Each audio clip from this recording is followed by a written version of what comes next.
नमस्कार दोस्तों, मैं डॉक्टर अनुज त्यागी, गुदा रोग एवं छारसूत चिकित्सक, आयुर्वेद चिकित्सक, आप लोग के सामने फिर से आज एक नई वीडियो के साथ में आया हूं। दोस्तों, जैसा कि आप लोग देख रहे हैं कि चारों तरफ जो है कोविड BF7 के चर्चा चल रही है, चारों तरफ चिंता चल रही है कि किस तरह से क्या लक्षण है इस कोविड के, इस वाले वेरिएंट के क्या क्या लक्षण हैं, जो कि अभी बहुत ज़्यादा क्लियर नहीं है। हालांकि जो लगभग से पुराने सिम्टम थे उसी तरह के इसके भी सिम्टम हैं।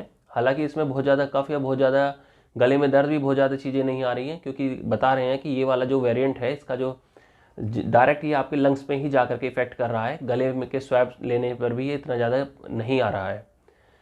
लक्षण इसके लगभग पुराने जैसे ही हैं और तमाम तरह की जो इसके लक्षण थे वो आप तक न्यूज़ चैनल, यूट्यूब या फिर व्हाट्सएप मैसेज के थ्रू कहीं ना कहीं से पहुंच चुके होंगे।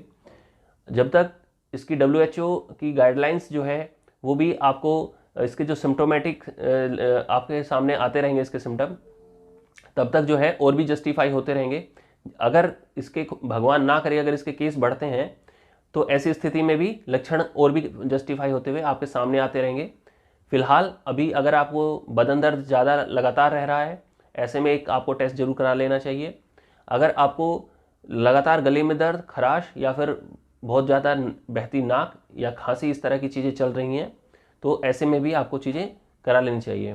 जो बूस्टर डोज वगैरह चल रही हैं वो भी आप लोगों ने लगवाई होगी, अन्यथा आप उसको लगवा लें।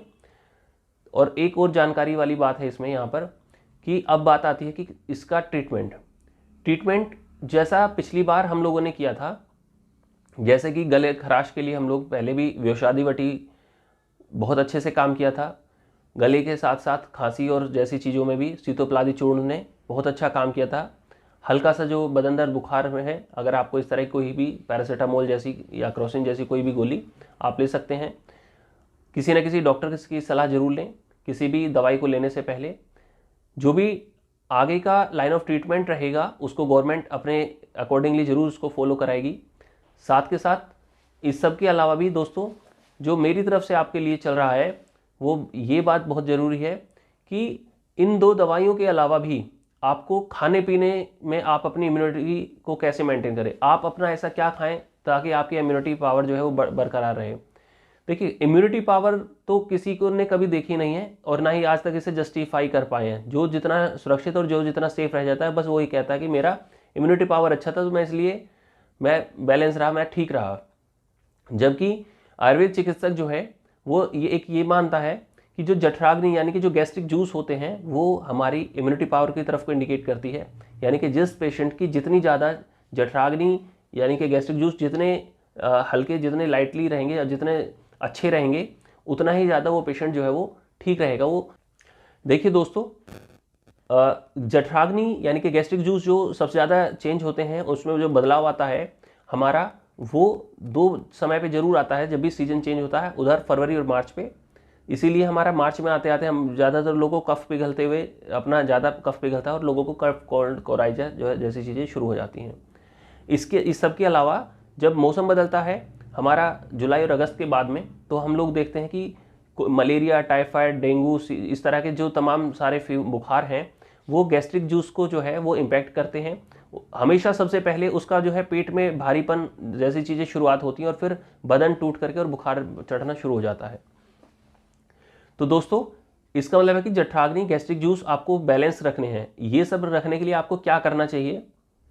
कोई भी सूप, साधारण सूप जैसे ले सकते हैं, पालक का सूप है या टमाटर सूप है घर पे, जो कि बहुत ज़्यादा मिर्च मसालों का ना हो।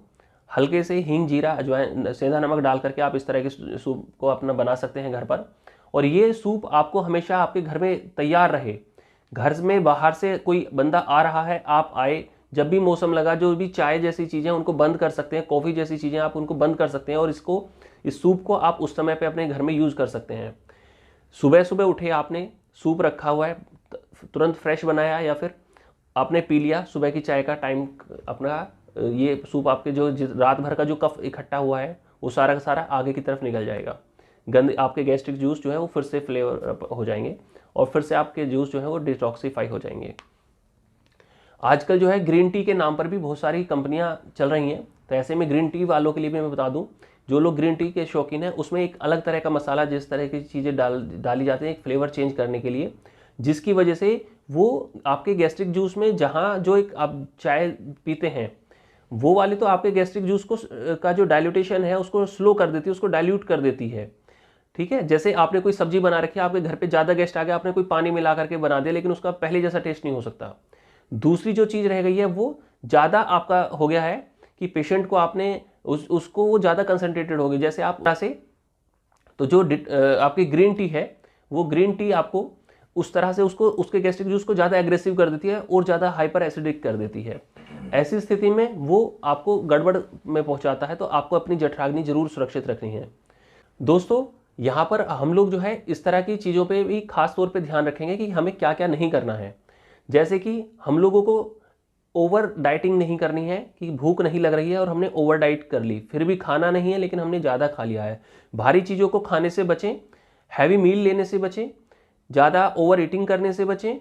जो आपने पिछली फर्स्ट कोविड में किया था, ऐसा ना करें कि घर पे अगर कोई लॉकडाउन जैसी स्थिति आई थी और आप लोगों ने खूब भरपेट जो है डेली के डेली आपने काफ़ी ज़्यादा अपने आप को जो है बीमार किया था ओवर ईटिंग करते हुए, ऐसे में आपने वेट गेन किया। तो ओवर एक्सरसाइज ना करें।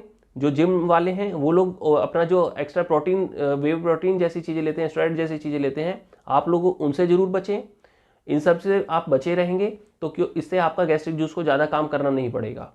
आपको लाइट एक्सरसाइज करनी है, एटलीस्ट योगा तो डेली करनी है। आप योगा चाहे कितनी भी कर लीजिए, अच्छे से अच्छी, कोई दिक्कत नहीं आएगी आपको। आपके गैस्ट्रिक जूस को उतना ज़्यादा ही वो एक्टिव रखेगा और मसल्स के टोन अप को भी आपको प्रॉपर वे में रखेगा।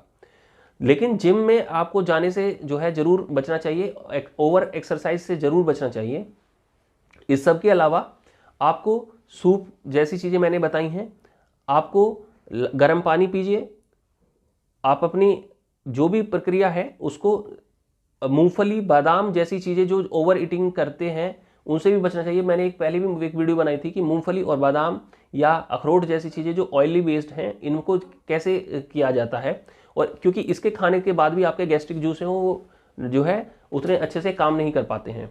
दोस्तों, इम्यूनिटी पावर के तौर पे आपको ये गैस्ट्रिक जूस ही समझने चाहिए। तो ये मैं एज ए आयुर्वेदिक डॉक्टर आपको मैं बता रहा हूँ, जिसका पेट ठीक है, यानी कि पेट मतलब जठराग्नि के गैस्ट्रिक जूस ठीक है, वो पेशेंट ज़्यादा लंबे समय तक ठीक है। दोस्तों, इस सब के अलावा अगर आप इस ग्रीन टी जैसी चीज़ों को या फिर ओवर ईटिंग करने के बाद में या फिर काढ़े जैसी चीज़ें लेंगे, क्योंकि काढ़ा तब तक मत लीजिए जब तक आपके डॉक्टर आपको अलाउ ना कर दें या फिर आपको बहुत ज़्यादा सिम्टम नज़र ना आने लगे। कुछ लोग पहले से पहले घर में काढ़ा ला करके जरूर रख लिया होगा या फिर घर में खुद ही बनाने के लिए प्रक्रिया में चालू हो गए होंगे। तो मैं ये भी आपको बता दूं कि ओवर ईटिंग के और इस सब के चलते जो काढ़े जिसने ज़्यादा पिए हैं, ऐसे लोगों को बाद में आकर के काफ़ी कुछ प्रतिशत लोगों को जरूर ये चीज़ नजर आई होगी कि उसके बाद में उनकी आंतों की झिल्ली में सूजन, यानी कि कोलाइटिस जैसी चीज़ें, या लैट्रिन के मल के बार बार जाने की स्थिति जरूर बनी होगी। पेट में ऐठन मरोड़ दे करते हुए उसे लैट्रिन जाने की बार बार आसक्ति इस तरह की महसूस जरूर हुई होगी। दोस्तों, इसकी कोलाइटिस की अपर फेज में भी पेशेंट चले गए हैं थे पिछली बार जो ओवर काढ़ा पीने की वजह से, जैसे कि आंतों में अल्सर बनना, अल्सरेटिव कोलाइटिस बन जाना। ये इसके अलावा भी प्रोक्टोकोलाइटिस यानी कि गुदा मार्ग में भी सूजन बन जाना, बार बार गले का, आप इसी गले को बचाने के लिए जो है काढ़ा पी रहे हैं और वही आपका गला पक जाएगा, यानी कि टॉन्सिलाइटिस, फेरेंजाइटिस या फिर स्टोमेटाइटिस जैसी चीज़ें आपको होंगी। इसी काढ़े की वजह से अगर उसका इम्पैक्ट नीचे एनस की तरफ ज़्यादा गया तो ऐसी कंडीशन में आपको प्रोक्टोकोलाइटिस और फिशर जैसी चीज़ें ज़्यादा बनेंगी। इसीलिए काढ़े को जब तक आपके डॉक्टर नहीं देते हैं उन लोगों को नहीं पीना चाहिए। अब मैं ये भी बता दूं कि कैसे लोगों को काढ़े ने इम्पैक्ट किया था, क्योंकि जिस पेशेंट का गॉल ब्लैडर सर्जरी हो रखी है उसका पित्त जो है वो डायरेक्ट, जो गैस्ट्रिक जूस है वो डायरेक्ट सप्लाई में है, तो ऐसे लोगों में काढ़े ने जरूर नुकसान किया है। जिस पेशेंट की प्रकृति जो है, उसकी पित्तज का प्रकृति है आयुर्वेद के अकॉर्डिंगली, जिसको पित्त जो है ऑलरेडी गड़बड़ चल रहा है, तो ऐसे पेशेंट में भी काढ़े ने नुकसान किया है। जो कफ प्रकृति वाला पेशेंट है, वो ऐसा जरूरी नहीं है कि कफ प्रकृति वाले पेशेंट को काढ़े ने कोई नुकसान दिया होगा, वात प्रकृति वाले को कोई हल्का नुकसान दिया होगा, लेकिन पित्त वाले को ज़्यादा नुकसान दिया होगा। तो ऐसा अपने साथ जो है कोई भी ट्रायल ना लें। कोई भी दवाई आयुर्वेद जो है वो आपके किचन से निकल करके आता है, तभी तो आप एक चीज़ सोचिए कि हम कोई जहर थोड़ी ना खाते हैं, लेकिन हम एकाएक पता चल जाता है कि अरे मैं तो ठीक था और मैं 10 साल बोले जी मैं तो सब कुछ अच्छा कर रहा था, लेकिन अचानक से मुझको शुगर आ गई, थायराइड होगी, जितने भी मेटाबॉलिक डिसऑर्डर आपके हैं वो इस गैस्ट्रिक जूस पे ही डिपेंड करते हैं और वो फटाफट आपके किचन से ही आते हैं।